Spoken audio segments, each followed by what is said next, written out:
अल्लाहु अकबर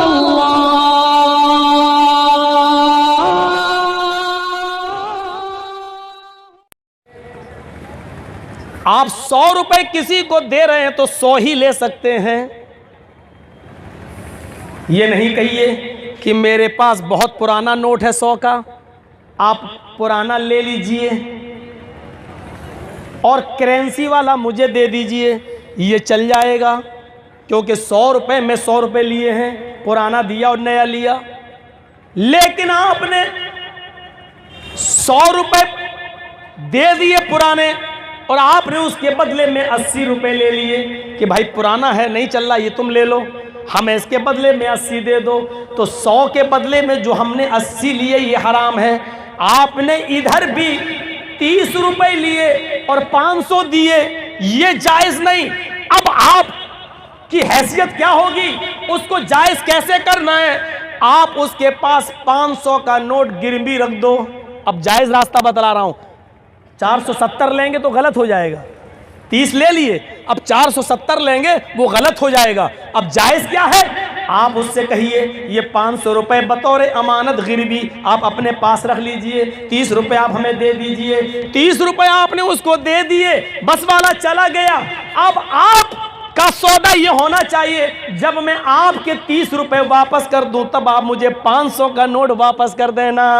अब आप उसको 30 रुपए देके अपना 500 का नोट ले लें, ये जायज है। मेरे भाइयों गौर से सुनो, ये मसले मुश्किल से बताए जाते हैं। बड़ी मुश्किल से किताब हाथ लगी सऊदी अरब की, मैंने उसको पढ़ा, अल्लामा शेख अब्दुल्ला इब्न बाज़ की है, छोटी सी किताब है, मुश्किल मसाइल और उनका हल, अभी नई आई हुई है। मैं पढ़ा तो मैं भी दंग रह गया उनकी दलीलें देखकर, लेकिन उलमा के इस पे इजमा है कि हाँ ये मसले सही हैं। तो मेरे भाइयों हमें गौर करना चाहिए कि हर वो चीज़ जो शरीयत हमसे कहती है। हज़रत अली का मामला देखिए, हज़रत अली कह रहे हैं इसको कत्ल कर दो, हज़रत हसन कह रहे हैं नहीं, इसने एक आदमी को बचाया है। अकल कहती है इस आदमी ने कत्ल किया है तो कातिल को भी कत्ल किया जाए, अकल यही कहती है। लेकिन हजरत अली हसन दलील दे रहे हैं इसने एक आदमी को बचाया है, इसलिए उसको बचाने के बदले में छोड़ दिया जाए। बड़े अजीब से मामले आ जाया करते थे अल्लाह के नबी के जमाने में। कभी कभी ऐसा होता था, शायद आपने सुना हो और ना सुना हो तो सुनिए, मैं आपको बताऊं एक ऐसा मामला आ गया था, हजरत उस्मान गनी ने एक औरत के कत्ल का हुक्म दे दिया जबकि उसको कत्ल का हुक्म नहीं देना चाहिए था।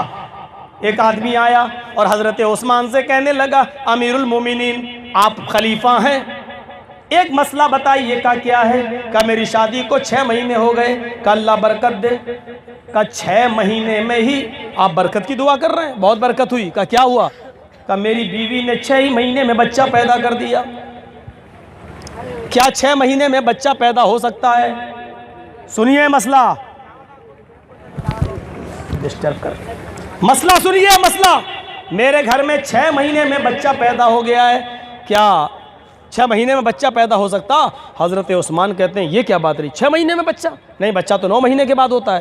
का मेरे घर में हो गया, मैं क्या करूं? उस बच्चे को अपना नाम दूं या ना दूं? आप समझ रहे हैं नौयत। यानी उस्मान वो आदमी ये पूछना चाह रहा है कि ये बच्चा मेरा ही है या मेरी बीवी से जिना हुआ है, किसी दूसरे का है? हजरत उस्मान कहते हैं नहीं, तुम्हारी बीवी से जिना हुआ है। दूसरे दिन जुमा था, हजरत उस्मान ने उस औरत को संसार करने का हुक्म दे दिया। अगले जुमे को उस औरत को पत्थरों से मार मार के कत्ल कर दो, 6 महीने में बच्चा पैदा नहीं होता। इसकी बीवी ने 6 महीने में बच्चा पैदा कर दिया, लिहाजा उस औरत को पत्थरों से मार मार के संसार कर दो।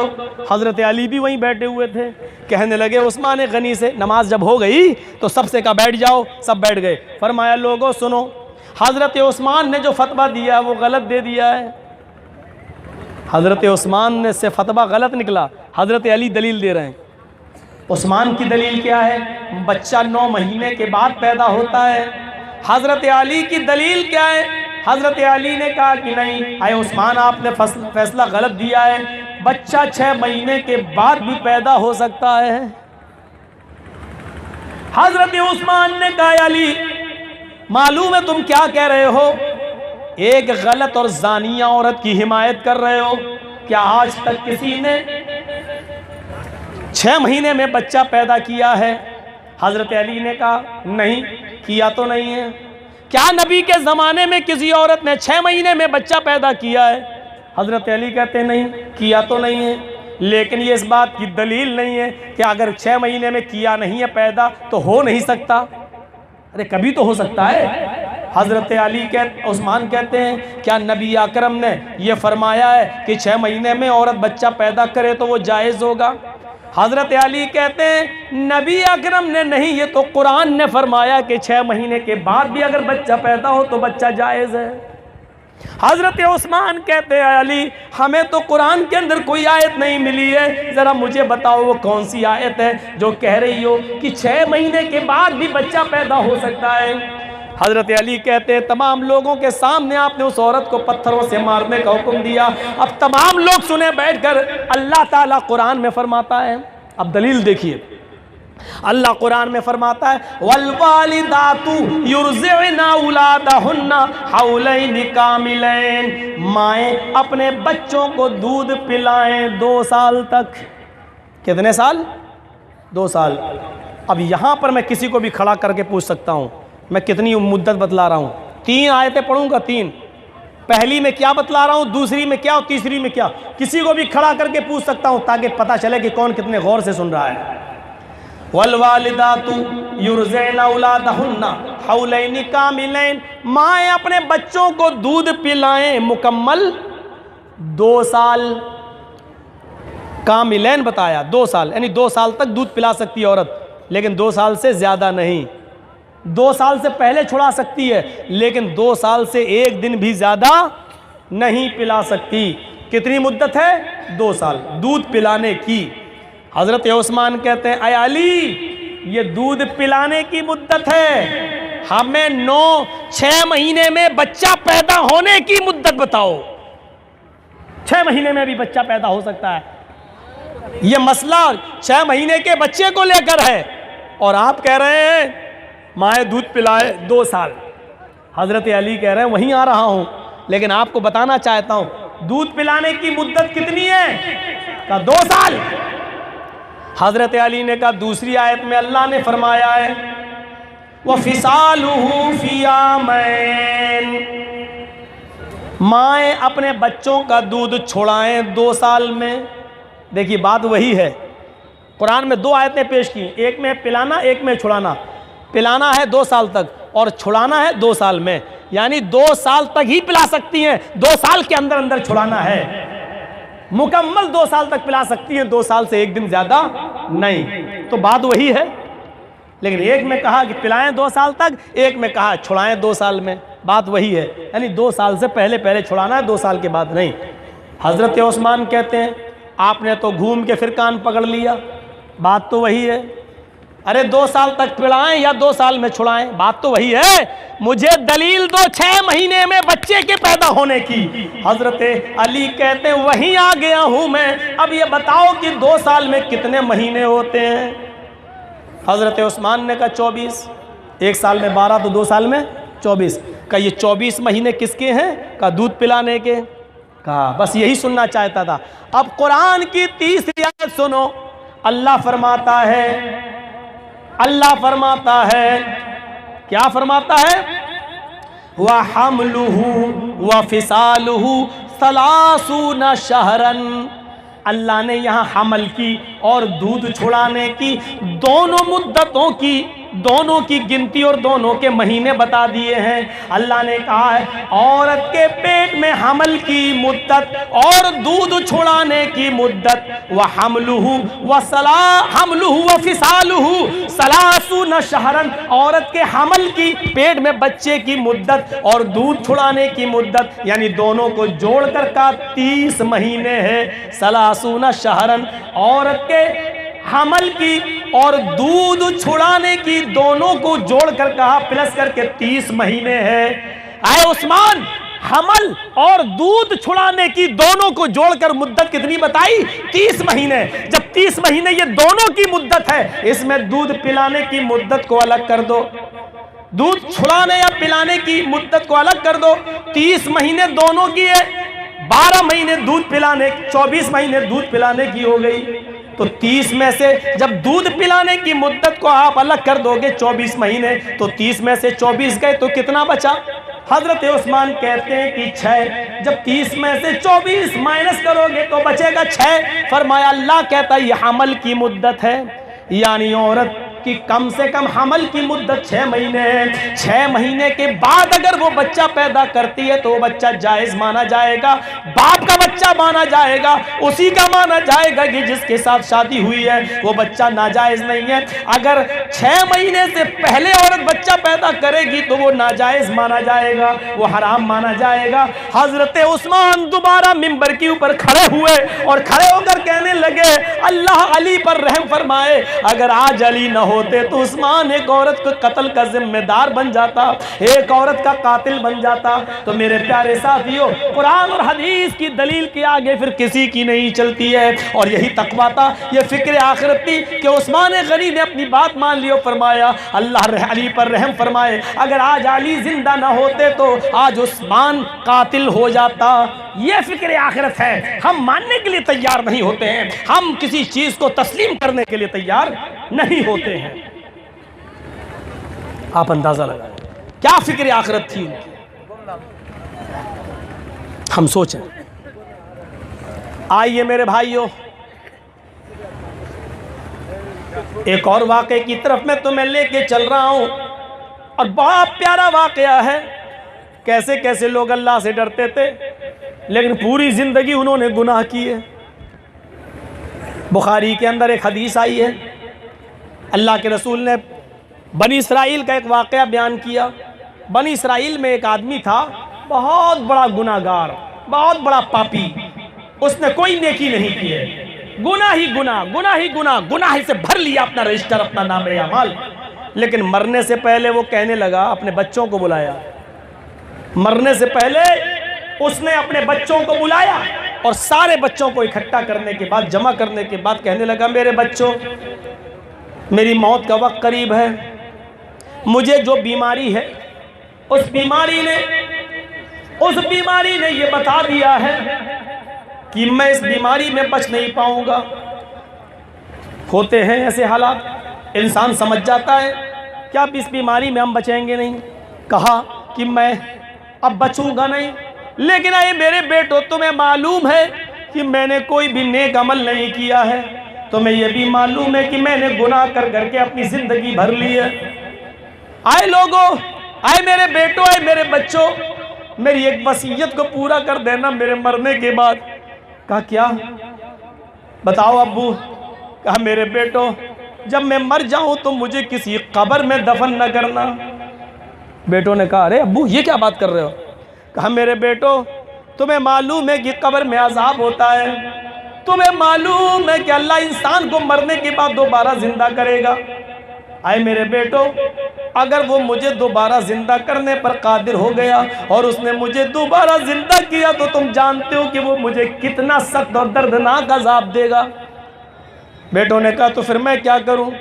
आए मेरे बेटो, जब मैं मर जाऊं तो तुम मेरी लाश को जला देना, मेरी डेड बॉडी को जला देना, उसको पूरी तरीके से राख बना देना, उस राख को मसल देना और मसल कर उसको थोड़ी थोड़ी देर के बाद नदी में या समंदर में बहाना। थोड़ी सी अभी बहा दी, थोड़ी दूर पहुंच गई, फिर थोड़ी सी राख बाद में बहाई, वो थोड़ी और दूर बह गई, फिर थोड़ी सी राख और बहा दी, फिर थोड़ी दूर और पहुंच गई, फिर थोड़ी सी राख हवा में उड़ा दी, फिर थोड़ी देर के बाद और उड़ा दी, किसी को इस मोहल्ले में उड़ाई, थोड़ी सी राख दूसरे मोहल्ले में उड़ाई, थोड़ी सी राख इस गांव में उड़ाई और थोड़ी सी राख दूसरे गांव में उड़ाई। ऐसे पूरे दिन भर लगा देना मेरी राख को उड़ाने में। देखो, अगर अल्लाह ने कहीं मेरे अज़लात और ज़र्रात को इकट्ठा कर दिया और दोबारा जिंदा कर दिया तो वो मुझे बड़ा दर्दनाक अज़ाब देगा। ये कोई ऐसी वैसी किताब का वाक़या नहीं है, बुखारी शरीफ की हदीस है। मर गया और उसके बेटों ने उसके मरने के बाद उसकी लाश को जला दिया और उसकी वसीयत के मुताबिक उसको हवा में बहाया, समंदर में डाला, इस गांव में पहुंचाया, उस गांव में उड़ाया। फिर अल्लाह ताला ने हुक्म दिया उसके जर्रात को सब एक जगह जमा हो जा। तो अल्लाह ताला को इतना कहने में क्या लगेगा, ये राख जहां जहां एक जगह इकट्ठी हो जा, वो हो गई।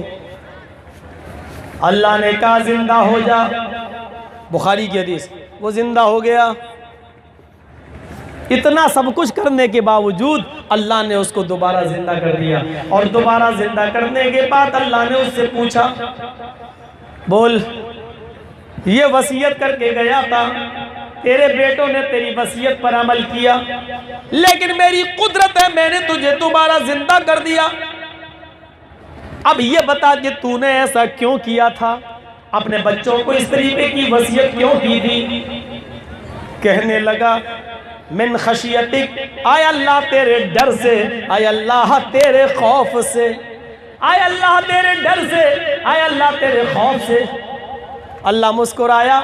अल्लाह के नबी फरमाते हैं, जब उसने ये कहा कि अल्लाह तेरे डर से, तेरे खौफ से, अल्लाह मुस्कुराया और फरिश्तों को हुक्म दिया कि मेरे बंदे ने सच फरमाया, उसको ऐसा करने ने मैं मेरे डर की वजह से किया, मेरे खौफ की वजह से किया, जहन्नम के आज़ाब से बचने की वजह से, मेरे खौफ की वजह से उसने ऐसी वसीयत की। ऐ फरिश्तों, मैंने इसको बख्श दिया, मैंने इसको माफ़ कर दिया, जाओ इसको जन्नत में दाखिल कर दो। मेरे प्यारे साथियों, मैं बताना ये चाहता हूँ कि खौफ खुदा बहुत बड़ी चीज है, अल्लाह का डर बहुत बड़ी चीज है। उठते बैठते लेटते सोते जागते खाते पीते, ये अल्लाह का डर अगर हमारे दिल में आ जाए, फिक्र आखिरत अगर हमारे दिल में आ जाए, तो हमारी तो हालत ही बदल जाए। हजरत उमर फारूक के अंदर यही चीज तो थी। अब्दुल्ला इब्न दीनार कहते हैं कि मेरा गुजर, अब्दुल्ला इब्न दीनार कहते हैं कि मेरा गुजर हजरत उमर फारूक के साथ एक जंगल से हुआ। जंगल में एक चरवाहा अपनी बकरियों को चरा रहा था। जंगल में एक चरवाहा बकरियां चरा रहा था। चोरी करने के आए हैं कि पैसा कमाने के लिए आए हैं, पता नहीं। अरे भैया बैठ जाओ, थोड़ा बाद में निपटा लेना मामला। हजरत अब्दुल्ला इब्न दीनार कहते हैं कि जंगल में चरवाहा बकरियां चरा रहा था। हजरत उमर फारूक ने उस चरवाहे का इम्तहान लिया और कहा, अरे जंगल में बकरियों को चराने वाले चरवाहे, मुझे बहुत भूख लगी है, मेरे साथी को भी भूख लगी है, हम लोग पिकनिक मनाने आए हैं, एक बकरी मुझे दे दो, एक बकरी मुझे बेच दो, बिल्नी शातन, एक बकरी मुझे बेच दो। उसने कहा, ये बकरी मेरी नहीं है, मेरे मालिक की है। हजरत उमर ने कहा, अरे मैं उसको काट के ज़िबा करके उसकी खाल उतार के तुझे दे दूंगा, तू अपने मालिक से कह देना कि जंगल में एक बकरी भेड़िया खा गया है। देखिए कैसा इम्तहान लिया। हम जैसे लोग होते तो कर भी देते, अकल भी बतला रहा है। हमारे यूपी में और ख़ास तौर पर हमारे इटावा में बिजली की चोरी बहुत होती है। गवर्नमेंट कानून बनाती है, मीटर लगवाती है, फिर भी चोरी होती है। क्यों? क्योंकि जो पकड़ने आते हैं वही बिजली के चोरी करने के रास्ते भी बताते हैं। जो बिजली वाले आते हैं वही रास्ते भी बताते हैं, ऐसे कर लेना, ऐसे कर लेना, ऐसे कर लेना, बस ठीक है, 100 रुपये महीना तो हमें भी देते रहना। हजरत उमर ने इम्तहान लिया उसका। अरे एक बकरी का क्या होगा, कह देना इतनी बकरियां चरा रहा था, एक बकरी भेड़िया खा गया, खाल में दे ही जाऊंगा तुझे, उसमें खून लगा होगा, अपने मालिक को दिखा देना। वो चरवाहा कहने लगा, बड़ा अजीब आदमी है तू, हमें बेईमानी और चोरी करना सिखला रहा है। ये बकरियां मेरे मालिक की है, मैं अपने मालिक से झूठ तो बोल सकता हूं और मेरा मालिक मेरी बात को मान भी सकता है, मेरा मालिक मेरी बात को मान भी लेगा, मुझे बड़ा ईमानदार समझता है। मैं तुम्हारे दिए हुए पैसे दिरहम और दीनार लेकर चंद दिन खा भी सकता हूँ और अपने बीवी बच्चों को खिला भी सकता हूँ, लेकिन आया अजनबी आदमी, मुझे इतना बता, मैं आज तो अपने मालिक से झूठ बोल सकता हूँ, लेकिन कल क़यामत के दिन में अल्लाह को, मैं अपने उस मालिक के मालिक को जिसका मैं गुलाम हूँ, उस मालिक के मालिक को मैं क्या जवाब दूंगा? मैं अल्लाह को क्या मुंह दिखाऊंगा? हजरत उमर फारूक के आंखों में आंसू आ गए। उसको छोड़ा, दूसरे दिन उसको बुलाया और उसके मालिक को भी बुलाया और कहा ये तुम्हारा गुलाम है? कहा हाँ, इस गुलाम को बेच दो। उसने कहा नहीं, ये गुलाम तो बड़े फ़ायदे का है। हज़रत उमर ने कहा दुगनी कीमत ले लो। उसने कहा कीमत तो अच्छी मिल रही है, 100 का माल 200 में। उसने कहा ठीक है, अय अमीरुल मोमिनीन, अगर कीमत डबल देते हो तो मैं देने के लिए तैयार हूँ। हज़रत उमर ने उस गुलाम की डबल कीमत दी और बैतुल माल से कीमत दे दी और उस गुलाम को ख़रीद लिया। अब वो गुलाम अमीरुल मोमिनीन के पास आया, कहने लगा अमीरुल मोमिनीन, आपको कल मैंने बकरी नहीं बेची थी, शायद इसलिए आपने मुझे ख़रीद लिया है। अब आप मुझे सज़ा देंगे, लेकिन मैंने तो ऐसा अल्लाह के खौफ की वजह से किया। हज़रत उमर ने कहा मैंने इसलिए तुझे नहीं ख़रीदा है, बल्कि इसलिए ख़रीदा है कि जो शख्स जंगल में रहकर और अपने मालिक की आंखों से ओझल होकर जब अपने मालिक को धोखा नहीं दे सकता है, वो अपने रब को भी कैसे अपने रब को भी धोखा नहीं दे सकता है। ऐसा शख्स अपने मालिक का गुलाम बन के रहेगा तो अल्लाह की इबादत अच्छी तरह नहीं कर पाएगा, क्योंकि वो अपने मालिक के हुक्म का पाबंद है। आए फला के गुलाम, मैंने तुझे बैतुल माल की कीमत देकर खरीद लिया है और खरीदने के बाद मैंने तुझे आज़ाद कर दिया है। जा, अब तू अपने बीवी बच्चों में जा, मैंने तुझे आज़ाद कर दिया है, अब तू किसी का गुलाम नहीं है। सुन, जिस कलमे की वजह से तुम दुनिया में आज़ाद हो रहे हो, जिस इत्तक़िल्लाह की वजह से, अल्लाह के खौफ की वजह से तुम आज इस दुनिया में आज़ाद हो रहे हो, अगर इसी तरीके से तुमने पूरी ज़िंदगी अपनी गुजारी और इसी तरीके से अल्लाह से डरते रहे तो इंशाअल्लाह अल्लाह तुम्हें जहन्नम से भी आज़ाद कर देगा, अल्लाह तुम्हें जहन्नम से भी नजात अता फरमा देगा। हज़रत उमर फारूक कदर करते थे अल्लाह से डरने वाले लोगों की। खुद अपने बारे में देखिए, रात के अंधेरे में गए, रात के अंधेरे में, और एक घर से आवाज़ आ रही थी, घर से आवाज़ आ रही थी गाने की। कान लगा के सुना तो गाने की आवाज़ आ रही है, तो दीवार पे चढ़े कि झांक के देखें कि क्या हो रहा है। तो जब झांका तो एक बुढ़ा शराब के नशे में धुत पड़ा है और उस बुढ़े के पास एक तवाइफ, एक रक्कासा नाच रही है, एक नाचने वाली नाच रही है, डांस कर रही है, और बुढ़ा शराब के नशे में झूम रहा हूँ। हज़रत उमर ने देख के कहा है कब्र में पैर लटके बुढ़े के, शराब का नशा है, अब 40 कोड़े इसको मैं कहाँ मारूं, 2 कोड़े में तो इसकी जान निकल जाएगी। हज़रत उमर फारूक दीवार पे चढ़े और जंप लगा गए, नीचे कूद गए और बुढ़े से कहा ए बुढ़े, आज तो तू कह नहीं सकता कि मैं गलत काम नहीं किया, शराब भी पिया और तवाइफ भी पकड़ी गई। चल उठ, चल बैतुल दरबार खिलाफत चल, तुझे कल सबके सामने 40 कोड़े मारेंगे, चल। हजरत उमर को देखा तो बुढ़े का नशा उतर गया, जितनी पी थी सब उतर गई, जितनी चढ़ी थी सब खत्म हो गई, लेकिन डर गया। हजरत उमर ने उस बुढ़े का हाथ पकड़ा, चल, और उस औरत से भी कहा कि तू भी चल। बुढ़ा कहने लगा ए उमर, अमीरुल मोमिनीन, मैंने शराब पी है, ये सच है, मैंने इस रकासा को बुलाया, ये नाच रही है, ये भी सच है, मुझे आपने रंगे हाथ पकड़ा, ये भी सच है, लेकिन आप मुझे सज़ा देने से पहले ये बताएं अपने आप को क्या सज़ा देंगे। ओ, मैंने गलती की है, मैं तस्लीम कर रहा हूं, लेकिन आपने तो कई कई गलतियां की हैं, आपको क्या सज़ा मिलनी चाहिए। हज़रत उमर ने उस बुढ़े का हाथ छोड़ा, पूछा पहले मेरी गलती बता क्या है, पहले मेरी गलती बता कि क्या है। उस बुढ़े ने कहा आए उमर, आपकी पहली गलती यह है कि अल्लाह के नबी सल्लल्लाहु अलैहि वसल्लम ने फरमाया शराब के नशे में भी उसको नबी की बातें याद हैं। हाय नौजवान नस्ल, तू भी आज ड्रिंकिंग कर रही है, शराब पी रही है, तू शराब के नशे में अपनी सगी माँ को गाली दे रहा है, शराब के नशे में अपने बाप को और अपनी बहन को गाली दे रहा है। काश ये जमीन फट जाती, तू इस जमीन के अंदर धंस जाता अपनी माँ को और अपनी बहन को गाली देने से पहले। काश ये जमीन फट जाती, ये दिन न देखता, तू पहले ही मर जाता इस दिन को देखने से पहले। काश तुझे मौत आ गई होती अपनी माँ को गाली देने से पहले। जरा सोच, वो शराब के नशे में तवाइफ को लाकर नचवा भी रहा है, लेकिन हजरत उमर को नसीहत कर रहा है, आए उमर मैंने गलती की है, आपने कई कई गलतियां की हैं। पहली गलती आपकी है कि अल्लाह के नबी ने फरमाया जब दरवाजे बंद हों, जब खिड़कियां बंद हों, जब किसी के मकान के चारों तरफ से दरवाजे बंद हों, तो तुम किसी के घर की जासूसी मत करो, किसी के घर की टोह न लगाओ।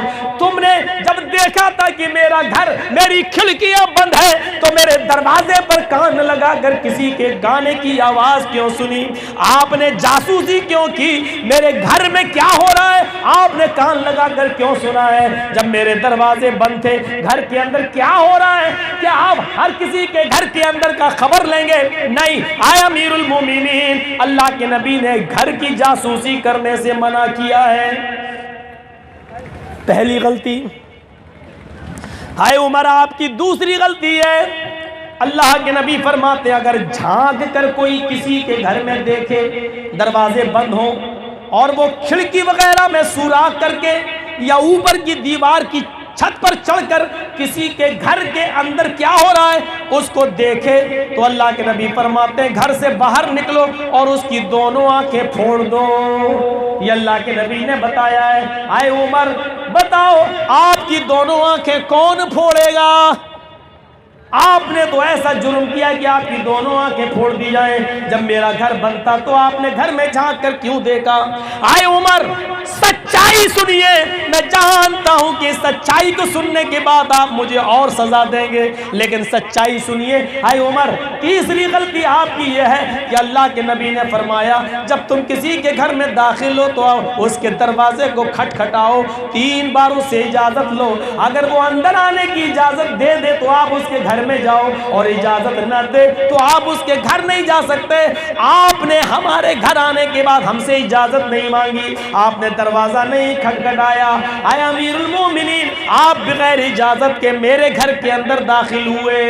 आए अमीरुल मोमिनीन, आपकी चौथी गलती यह है, अल्लाह के नबी फरमाते हैं जब तुम किसी के घर में दाखिल हो तो अस्सलामु अलैकुम कहकर जाओ। तुम बगैर सलाम के चोरों की तरह मेरे घर में दाखिल हुए हो। ये आपने 4 गलती की है।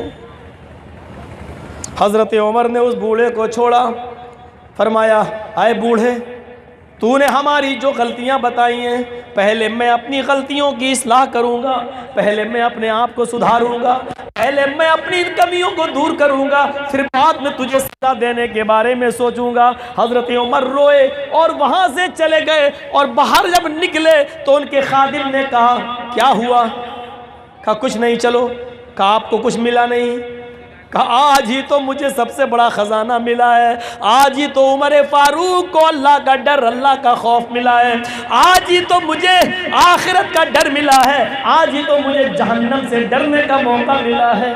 ये नहीं कहा, उस खादिम को भी नहीं बताया कि जुआरी था, शराबी था, कबाबी था, तवाइफ को लाया था, उसको भी नहीं बताया। कहा आज ही तो मुझे मिला है इस घर के अंदर सब कुछ, हमें खजाना मिला है दीन का, हमें कुरान का खजाना मिला है, हमें जहन्नम का डर मिला है। चले गए। अब जानते हो क्या हुआ? 4 साल तक न उस बूढ़े को उमर ने देखा, न उमर ने उस बूढ़े को देखा, और 4 साल के बाद वो बूढ़ा बिल्कुल कमजोर हो गया, कमाने के खाने के लायक न रहा। तो वो आया और हजरत उमर से बैतुल माल से कुछ वजीफा चाह कि हमें कुछ महीना मिल जाया करे ताकि बैठे बैठे खा लिया करें, हम अब कमाने के लायक नहीं रहे, हमें सरकार कुछ दे, हुकूमत हमें कुछ दे, अमीरुल मोमिनीन अपने बैतुल माल से हमें कुछ दें। हजरत उमर ने देखा एक बूढ़ा लाइन से लगा है, काफी कमजोर है, लाठी टेक कर आया है, कमर झुक चुकी है। उसके करीब गए तो देखा ये तो वही बूढ़ा है। हजरत उमर ने उस बूढ़े का हाथ पकड़ा और कहा आप अंदर चलिए। उसने सोचा आज कोड़े पड़ेंगे, अरे मारना ही था तो पहले मार लेता, अब तो मैं 2 कोड़ों के लायक नहीं हूँ। हजरत उमर ने कहा आप अंदर तो चलिए। अंदर ले गए, उसको नाश्ता पानी कराया और कहा कि बताओ मेरे मोहतरम तुम्हें कैसे आना हुआ। उसने नसीहत जो की थी हज़रत उमर की, हज़रत उमर उसको कह रहे हैं बोलो बुजुर्गवार, बोलो मोहतरम आपका आना कैसे हुआ। उसने कहा मैं कमज़ोर हो चुका हूँ, हड्डियाँ मेरी कमज़ोर हो चुकी हैं, पैर मेरे कब्र में लटक चुके हैं, मौत का मेरा कोई भरोसा न रहा, अमीरुल मोमिनीन में कमाने के लायक नहीं, बैतुल माल से वजीफे की कुछ उम्मीद लेकर चला आया। फरमाया ठीक है जाओ तुम्हें 500 दिरहम महीना मिलता रहेगा। उसके नाम फिक्स कर दिया। जब वो बूढ़ा उठने लगा तो हजरत उमर ने उसके कांधे पे हाथ रखा और कहा बूढ़े जो काम जो बात मैं 4 साल पहले तुमसे नहीं कह सका वो आज तुमसे कहूँ। तुमने 4 साल पहले मुझे नसीहत की थी, वो नसीहत मुझे आज तक याद है, लेकिन एक नसीहत अब मेरी सुन लो। आए बुजुर्ग, आए बूढ़े, कब्र में तुम्हारे पैर लटक चुके हैं, तौबा और इस्तिग़फ़ार में अपनी जिंदगी गुजारो। क्यों शराब पीते हो और क्यों किसी तवाइफ को बुलाकर उसका नाच करवाते हो? क्या इस उम्र में तुम्हें ये सारी चीजें शोभा देती हैं? उस बूढ़े ने रोते हुए कहा आए उमर, जिस 4 साल पहले की बात आप कर रहे हैं वो 4 साल पहले जब मैंने आपको कहा कि आपके अंदर ये गलती ये कमी और आपने कहा था कि पहले मैं अपनी इस्लाह कर लूं तब तुझे सजा दूंगा।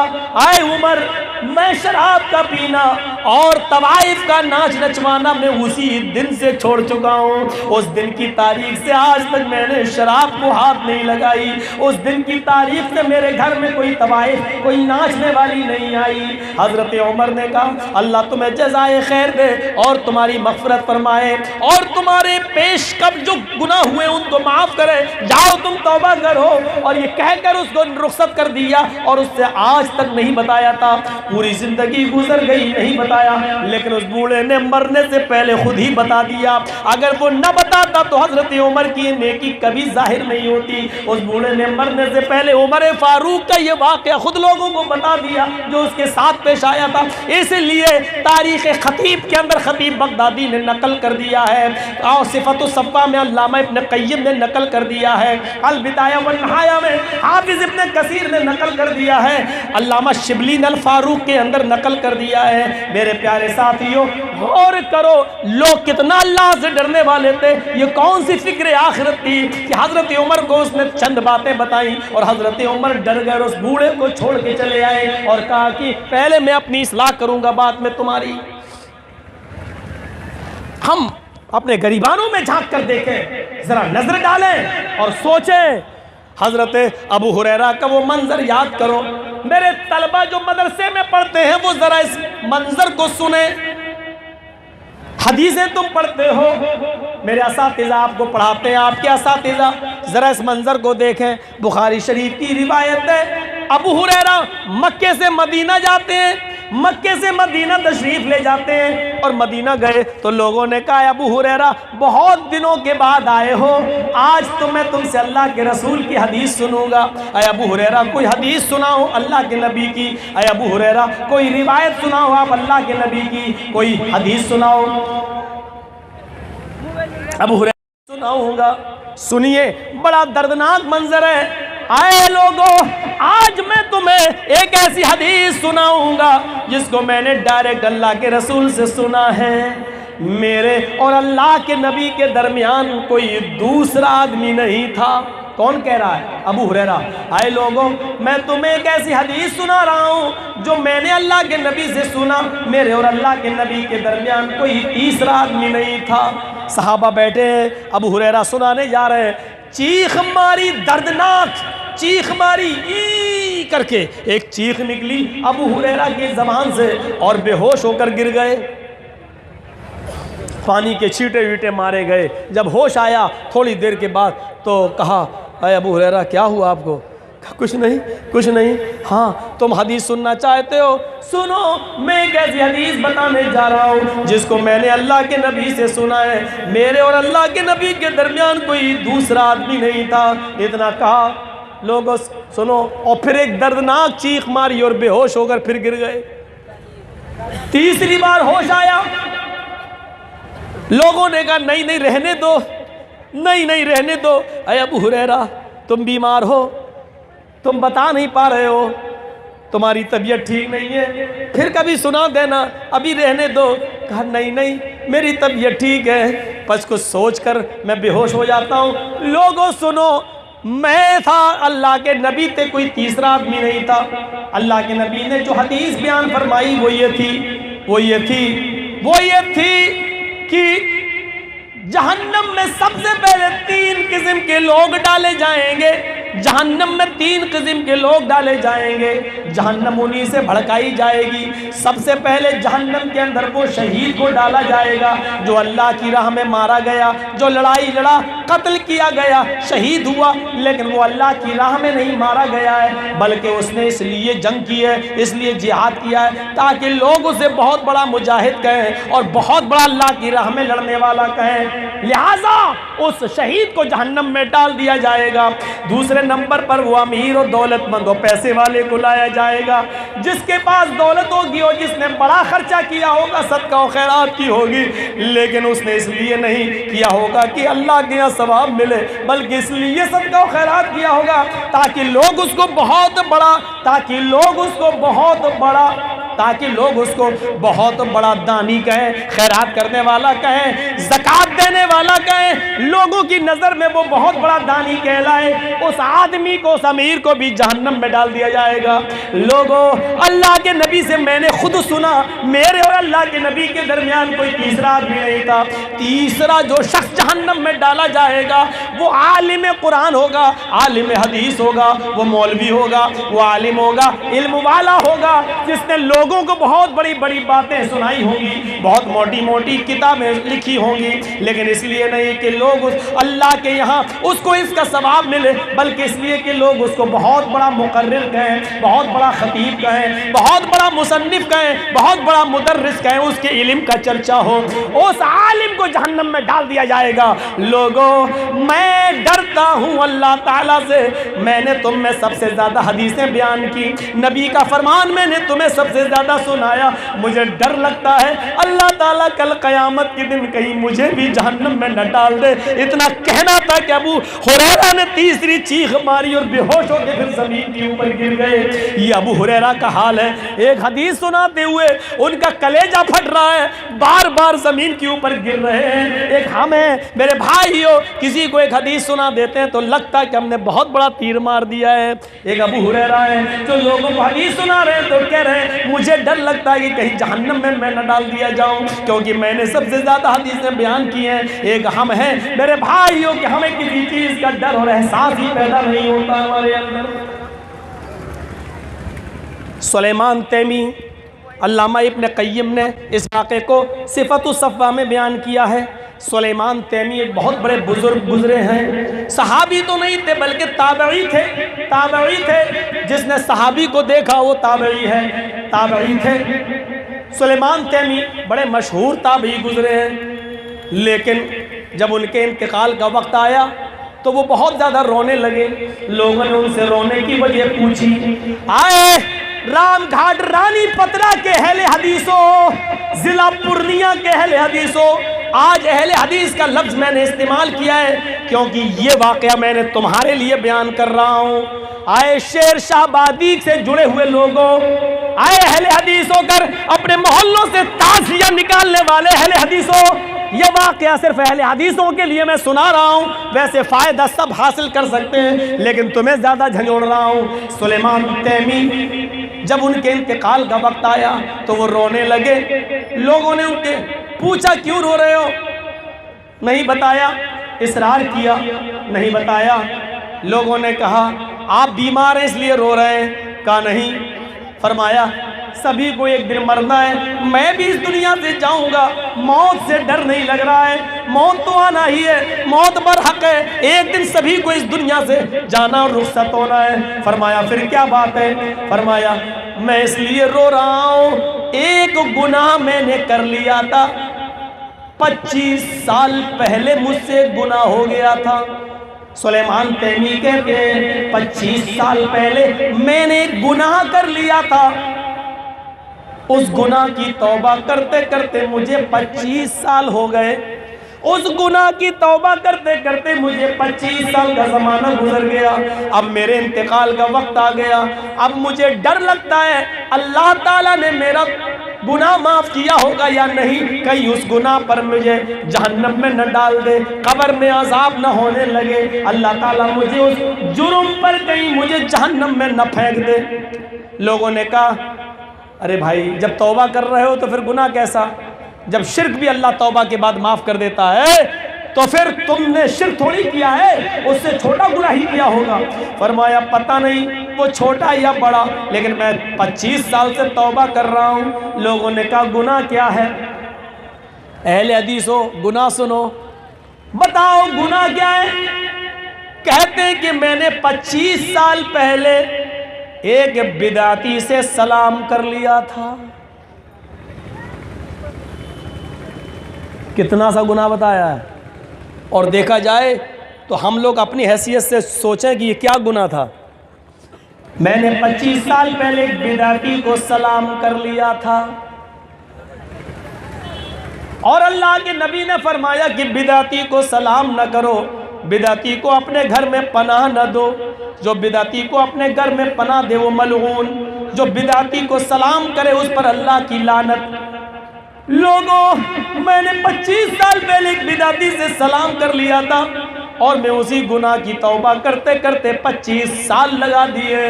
पता नहीं अल्लाह ने मेरी तौबा कबूल की होगी या नहीं। एहसास पैदा करो, बस ये वाक़या हो गया, इतना ही काफ़ी था, लेकिन एहसास पैदा करो बिदाती को सलाम कर लिया तो उस गुनाह की तौबा 25 साल से कर रहे हैं और इंतकाल के वक्त रो रहे हैं। जो सलाम कर रहा है उसकी तौबा तो 25 साल तक कर रहे हैं और 25 साल के बाद भी यकीन नहीं कि अल्लाह ने माफ़ किया होगा या नहीं। हम तो अपनी लड़कियां बिदअतियों को दे रहे हैं, हम तो अपनी बेटियों और बहनों को बिदअतियों को ब्याह रहे हैं। हमारी बेटियां और हमारी लड़कियां बिदअतियों में जाती हैं और वहाँ जब उनको मौत आती है तो उनके हिसाब से उनको दफन कर दिया जाता है। न उनका इमाम सूरह फातिहा पढ़ता है न मुक्तदी पढ़ते हैं। हमारी बेटियां वहां मरती हैं, उनकी जनाजे की नमाज होते हुए भी नहीं होती है और बगैर नमाज जनाजा के दफन कर दी जाती हैं। वो सलाम किए तो 25 साल तक तौबा करते रहे, हम बेटियां दे रहे, बिदाती दामादों को अपने घर बुला रहे हैं। सिर्फ अहले हदीस बच्चों से इसलिए शादी नहीं कर रहे हैं क्योंकि उनके पास प्रॉपर्टी नहीं है, उनके पास जमीन नहीं है, उनके पास बिजनेस नहीं है, उनके पास सर्विस नहीं है, इसलिए बिदाती के पास हमें ये मिला तो कर दिया अपनी बेटी का निकाह। क्योंकि हमने आखिरत नहीं देखी अपनी बेटी बहनों की, हमने दुनिया देखी है, हमने दुनिया देखी है। अल्लाह के नबी को अल्लाह ने मुखातब करके कहा दुनिया मत देखो, वलल आखिरतु खैरुल लका मिनल ऊला। आए मोहम्मद सल्लल्लाहु अलैहि वसल्लम, आपके लिए आखिरत की जिंदगी दुनिया की जिंदगी से बेहतर है। जब फतेह मक्का हो गया, जब मक्का फतह हो गया, अमीर माविया के बाप अबू सुफियान फतेह मक्का के दिन इस्लाम लाए। जिस दिन मक्का फतह हुआ उसी दिन अमीर माविया के बाप इस्लाम लाए। जब अमीर माविया के बाप अबू सुफियान के इंतकाल का वक्त आया तो उनके बीवी और उनके बच्चे रोने लगे, उनकी बेटियां रोने लगीं। अबू सुफियान ने फरमाया, आए मेरी बेटियों क्यों रो रही हो, आए मेरे बेटो क्यों रो रहे हो? मैं इंतकाल तो मुझे मरना तो है ही, मुझे हर आदमी को मरना है, लेकिन क्यों रो रही हो तुम? तुम्हारा बाप 3rd क्लास से 1st क्लास की तरफ जा रहा है, तुम्हारा बाप 3rd क्लास से 1st क्लास की तरफ जा रहा है। ये दुनिया की 3रे नंबर की जिंदगी से पहले नंबर की जिंदगी पर जा रहा है। बहनों ने पूछा, आया अब्बू जान आखिरत की जिंदगी 1st क्लास की तो है, लेकिन तब है जब हम जन्नत के अंदर जाएं, तब है 1st क्लास की जिंदगी, लेकिन हमें तो मालूम नहीं है कि हम जन्नती हैं या जहन्नमी। तो अबू सुफियान का जो जवाब था वो सुनिए, आए मेरे बच्चों, आए मेरी बेटियों, आए मेरी बहनों, जब से मैंने मोहम्मद रसूलुल्लाह के हाथ पर बैत की है और मक्के में हमने नबी के हाथ पर हाथ रखकर इस्लाम कबूल किया है। उनको लेके आ गए, बुलवाइए मौलाना को। तो लेकिन भाइयों सुनिए, जब से मैंने हाथ पे हाथ मिलाया है, नबी अकरम सल्लल्लाहु अलैहि वसल्लम के हाथ पर इस्लाम कबूल किया है, उस दिन की तारीख से आज तक मैंने कोई गुनाह नहीं किया। अबू सुफियान का ये जवाब सुनो, अमीर माविया के बाप का ही जवाब सुनो। फतेह मक्का के दिन जब से मैंने नबी अकरम सल्लल्लाहु अलैहि वसल्लम के हाथ पर हाथ रखकर इस्लाम कबूल किया है, उस दिन की तारीख से लेके आज तक मुझसे कोई गुनाह नहीं हुआ है। मैंने नेक काम किए हैं, मैंने नेकियां ही नेकियां की हैं, और अपने रब से उन्हीं नेकियों पर उम्मीद रखता हूँ कि इंशाअल्लाह मैं जन्नत के अंदर दाखिल हो जाऊँगा, इंशाअल्लाह मैं जन्नत के अंदर दाखिल किया जाऊँगा, इंशाअल्लाह मैं जन्नत के अंदर दाखिल हो जाऊँगा। मेरे प्यारे साथियों, गौर करो, हमारे गुनाह से भरे हुए हैं। हम क्या ये कह सकते हैं कि जिस दिन से हम बालिग हुए और जवान हुए हमने कोई गुनाह नहीं किया? क्या हम ये कह सकते हैं? हम नहीं कह सकते। हजरत अमीर माविया के बाप अबू सुफियान के इन जुमलों पर गौर करो, मैंने आज तक कोई गुनाह नहीं किया, तब कह रहे हैं वो। और सुन रहे हो तो ये वाकया भी सुनते चलो मेरे भाइयों। यहया इब्न अय्यूब अपना वाकया बयान करते हैं, कैसे कैसे लोग थे और मौत को कैसे याद करते थे। यहया इब्न अय्यूब थे, रात की तारीकी में उठते हैं और अपने घर से निकलते हैं। एक दरवाज़ा था खुरासान शहर में, खुरासान अरब का एक शहर है, खुरासान शहर में एक दरवाज़ा था, उस दरवाजे पे जाकर बैठ गए। उस दरवाजे से जो भी कब्रिस्तान में गुजरता वो हर आदमी साफ दिखाई देता था। लेकिन रात के 12-1-2 बजे का टाइम होगा, वो खुरासान के दरवाजे पर बैठ गए और कब्रिस्तान की तरफ नज़र डालने लगे, वहाँ उन कब्रों को देखने लगे यहया इब्न अय्यूब, और सोचने लगे कि एक दिन मुझे भी इस कब्र में आना है, इस कब्रिस्तान में आना है। अंधेरे में वो अपनी मौत को याद करने लगे कि एक दिन हमें भी इस कब्रिस्तान के अंदर आना है। अभी अंधेरे में कब्रें नहीं दिख रही हैं, हमें तो इस कब्र के अंधेरे में भी जाना है, इस कब्र के अंदर भी जाना है, फिर उसके अंदर भी पटरे रखे जाएंगे, तख्ते लग रहे, हमें कितने अंधेरे में जाना है। वो अपनी मौत को याद करते रहे। इतने में एक आदमी दिखाई दिया जो कब्रिस्तान में दाखिल हुआ, उसने कंबल से अपने जिस्म को छिपा लिया था, वो कंबल से अपने जिस्म को छिपाए हुए था और चेहरा छिपाए हुए था। वो जाकर एक फूटी हुई कब्र पर बैठ गया। वो आदमी जो कंबल से अपने जिस्म को छिपाया हुआ था वो आया, अबे तू बहुत देर से डिस्टर्ब कर रहा है, मोबाइल लग रहा तेरे पास मोबाइल और किसी के पास है ही नहीं। बन जाएगी वो वीडियो बन रही है ना, वो यूट्यूब पे आ जाएगी। दाएं बाएं से बनाओ, तुम तो सामने से बना रहे हो। तो यहया इब्न अय्यूब कहते हैं कि मेरी सामने मेरे नज़र में वो आदमी आया और कंबल ओढ़े हुए था। कंबल ओढ़ने के बाद उसने अपने चेहरे को छिपाया था और वो एक फूटी हुई कब्र के पास बैठ गया। फिर उठा, दूसरी टूटी हुई कब्र के पास जाकर बैठ गया और वो अपने आंसुओं को पोंछता जा रहा था। यहया इब्न अय्यूब कहते हैं कि मैं दरवाजे से उठा, मैंने सोचा कि आए यहया, इस आदमी के पास जाकर इबरत हासिल करना चाहिए और देखना चाहिए कि इतनी रात में कौन आया है और कौन अल्लाह का नेक बंदा है जो अपनी मौत को याद करने के लिए कब्र के पास बैठ गया है। यहया इब्न अय्यूब कहते हैं कि मैं उसके पास गया, उसको मैंने हाथ से ऐसे थपथपाया, उसने मुड़ के देखा, वो तो मेरा जिगरी दोस्त निकला। ये सादून थे, सादून, हजरत सादून। मैंने कहा सादून, तुम यहाँ दिन में तो मेरे साथ रहते हो लेकिन रात में तुम अल्लाह के अज़ाब से डरते हुए कब्र के पास आकर बैठकर अपनी मौत को याद करते हो, तुमने आज तक नहीं बताया।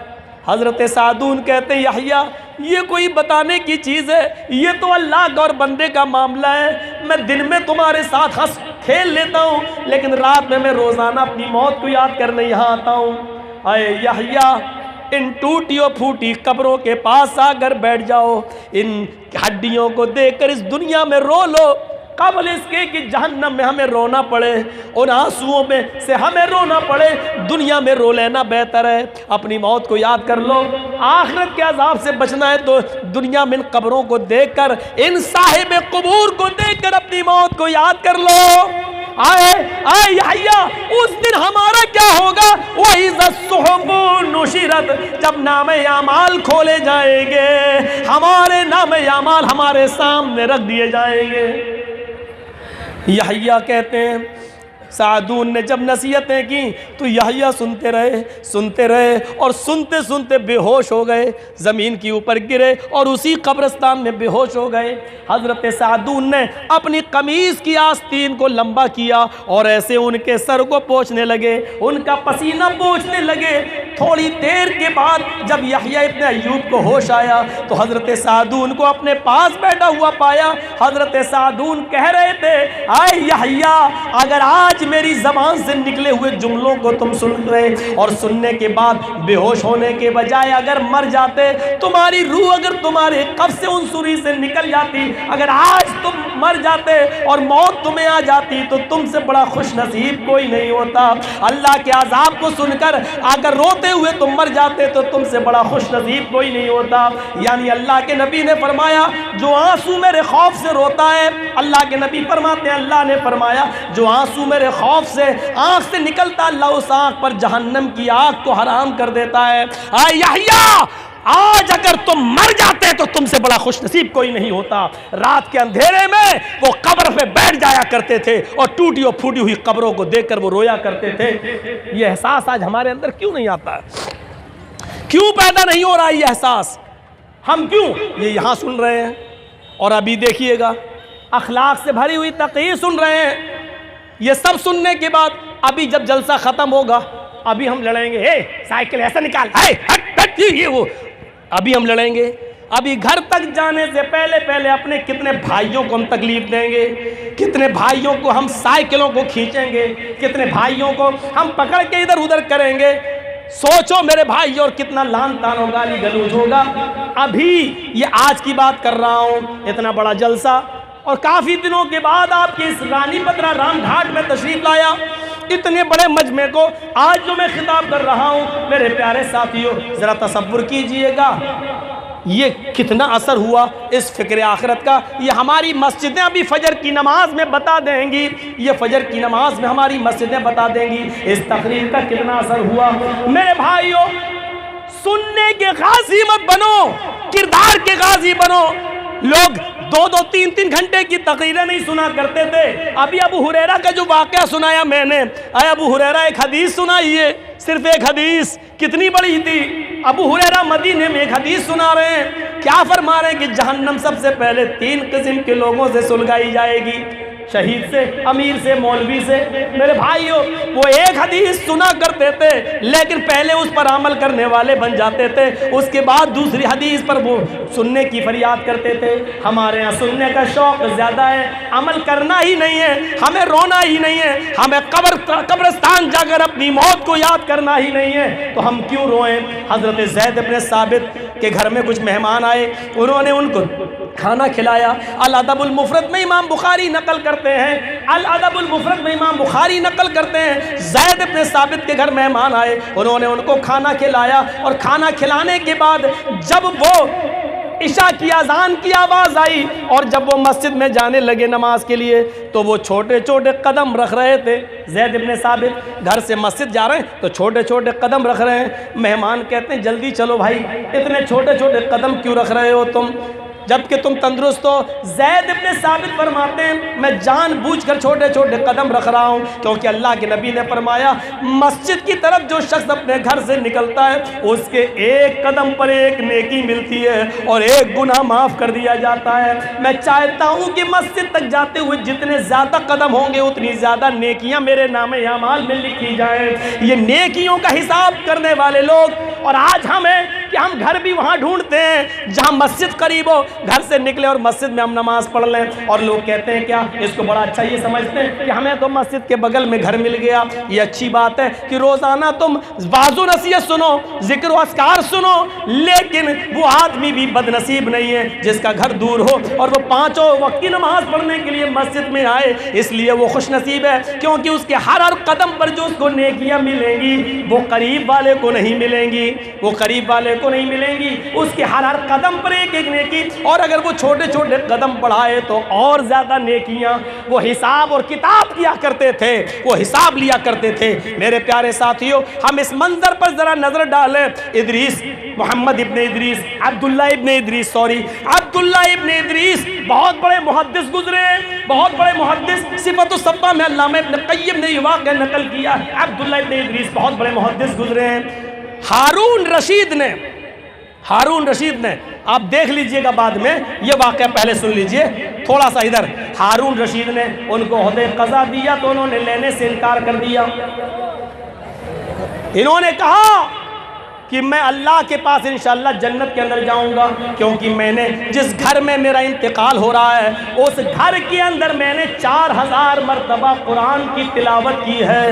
तो ये था मेरे भाइयों अब्दुल्लाह इब्न इदरीस का मामला, जिन्होंने घर के अंदर 4000 बार कुरान पढ़ा है। लेकिन हमारे पास ये जज्बा नहीं है। अल्लाह ताला से मैं दुआ करता हूँ इलाहुल आलमीन हमें फ़िक्र आखिरत हमारे दिलों में पैदा फरमाए, जहन्नम का डर और जहन्नम का खौफ हमारे दिलों में पैदा फरमाए, और हम जमीअ मुसलमानों को तक़वा से नवाजे और जब तक ज़िंदा रखे इस्लाम पे ज़िंदा रखे, और ख़ात्मा हो तो ईमान पर हमारा ख़ात्मा फरमाए। हमारे मुनीर साहब आ गए हैं, जैसे ये हैं वैसी इनकी गाड़ी है खटारा बेकार हो गई रास्ते ही में। बहरहाल अल्लाह ताला ने देखो इस बंदे से भी काम लिया।